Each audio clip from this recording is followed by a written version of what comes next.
de la Manouba, faculté des lettres, des arts et des humanités de la Manouba.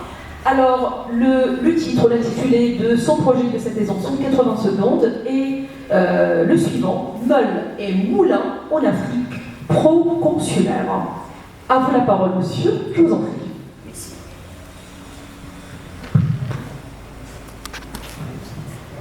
Bonjour à tous. En venant ici, j'avais quelques idées qui tournent en boucle dans ma tête. Quelle est ma chance pour moi de remporter ce prix, surtout en présence d'autres disciplines scientifiques, etc. Mais cela me fait rappeler quelques années plus tard, lorsque j'ai commencé à travailler sur ma thèse plutôt,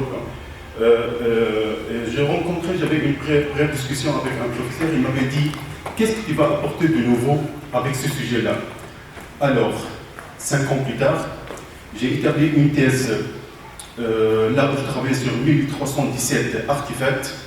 J'ai rédigé plus que 1000 pages, et c'était le premier travail en exhaustive dans le pays du Maghreb qui s'intéresse de Meule et de Moulin en Afrique proconsulaire.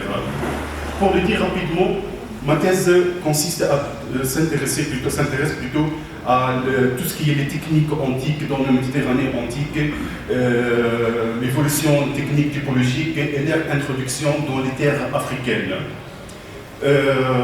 Tirons d'exemple le passage de type linéaire, c'est-à-dire le type de moulin qui utilise le mouvement va-et-vient, vers le type rotatif. Ce fut plutôt une vraie révolution, tant dans le temps du travail qu'à la qualité du produit moulé. Moudre, ça paraît facile, mais en réalité, il faut bien savoir ce que veut dire. Moudre, c'est écraser, réduire en substance, broyer, rendre en pâte, en poudre, jusqu'aux petites substances.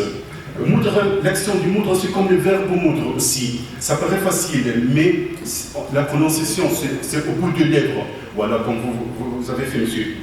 Mais en réalité, c'est un peu difficile. C'est parmi les verbes les plus ou moins difficiles dans la langue française. Donc, le pays, plutôt les artefacts de Meule et de Moulin en Afrique considère parsèment tous les paysages africains. Ça reflète deux choses. Primo, ce que les Africains anciens, c'est-à-dire les anciens citoyens, bien des gens de l'Afrique antique, connaissent bien ou bien ces techniques évoluées. Mais aussi ça reflète ou bien on nous pousse à penser à la richesse du pays du point de vue agricole. Chaque artefact trouvé parle d'une activité agricole et d'une activité artisanale. Et merci. Merci à vous.